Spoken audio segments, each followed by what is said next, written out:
Welcome to the hallways of Rutland High School, everyone. It's been a long time, but let's come on in. AP Biology. Here's Lab 8.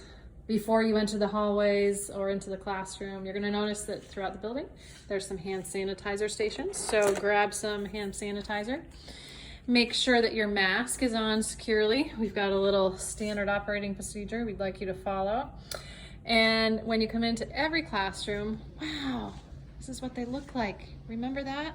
It's not your couch or your bedroom where you're learning anymore. A lot of you are going to be coming in here. First off, there's going to be a few less chairs when you waltz in the door next week, but you're going to see the desks have some X marks on them. Those are just telling you don't sit there because we want you to make sure that you're 6 feet apart. So these extra chairs will be gone. What you're going to be doing at every desk that you sit at when you first come into a classroom at Rutland High School is spray the desk, or maybe the teacher will do it for you. And then you're going to be wiping it off. You can wipe off the seat too if you really want to do that, but you want to make sure that your spot is nice and clean before you sit down. I have some things laid out here to just show you. In the past, we share a lot of stuff, but I can't have you sharing materials anymore. So if you come with a calculator, it's great. I know a lot of you utilize your phone, but in a test scenario, you can't utilize your phone. So either have a calculator like this. If you're absolutely desperate, I have some that I can let you borrow kind of like for the whole year, some cheaper versions. What I would suggest to have in your toolbox in your backpack is a highlighter. I usually share those, but you're going to need your own.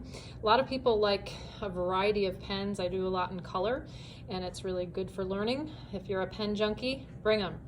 Another thing is potentially some sticky notes or some dividers. I'm going to show you here in a second. First day of class, I'm going to give you the syllabus and kind of, like the standards and that first chunk of paperwork. I would suggest to have a binder. The second day that you're in school, guess what? You're gonna get a big stack of papers. And this is the papers for the rest of the school year. And those papers, I don't want you to lose because as you can imagine, it's taken a lot of trees. It's taken a lot of my time to make sure that you have them. My fear is that we could go remote at a moment's notice. So I wanna make sure that you have the papers. So what's going to be the binder size? This is 1.5 inches and it might work, but my thought is don't lug those around all year. That's really ridiculous. I would suggest to have, if you're a 1 inch or a 1.5 inch, whatever works best for your management system. However, put the rest of the stack somewhere safe, and I can tell you where the cutoff is for the first semester when I hand it to you. I have by standard, you can see some colored paper in there. Oh, no, you can't. There's some colored paper in there. Those are kind of the dividers by standard. So my thought is if you have these little doodad sticky notes, you can flag that. Normally I would share those with you, but I cannot. So just to give you a feel for what Lab 8 has. It has a lot of stuff in it. And normally the first day, we do kind of a scavenger hunt, and I talk about some of the stuff that you're gonna be hanging out with all year. And we can't really move around the room as much anymore. So I wanted to give you a little clue that this is gonna be one of your friends. This was actually a real skeleton of a real person. Don't know his name, but it is definitely a male, and we'll talk about why we know he is a male. I have, let's see, over here, elk antlers along the way. Here's our hookup system for teaching not only you in class, but people that are remote. These are elk antlers that were shed or dropped from an elk out in Montana. If we kind of zoom in here, we can see where a rodent, here we go, a rodent has like chewed off the tips because it's a really good mineral block for them. And so oftentimes antlers get eaten by rodents because of the minerals involved. So that's why you don't find a lot of deer antlers here. If we go to the back of my room, this is a pronghorn back here. And pronghorns are out west. Taken a Yes Plan group out west to Yellowstone National Park, and we saw a lot of these. But he's a pretty cool guy.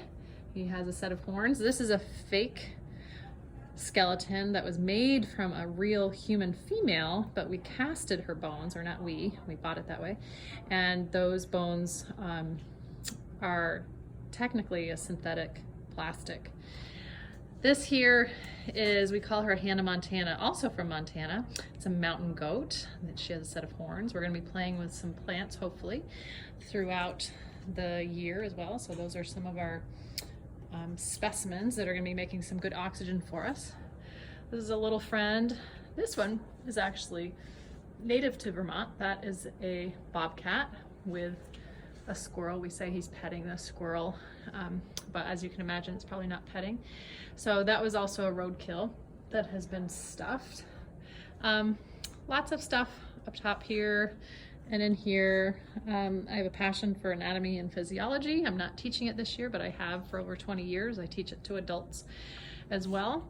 And here is an owl, a great horned owl, and pretty old specimen, and predates the law to be able to have them. So that's just a quick tour around the room. I wanted to just let you know I'm really excited to see you and get working together and learning together. So see you soon.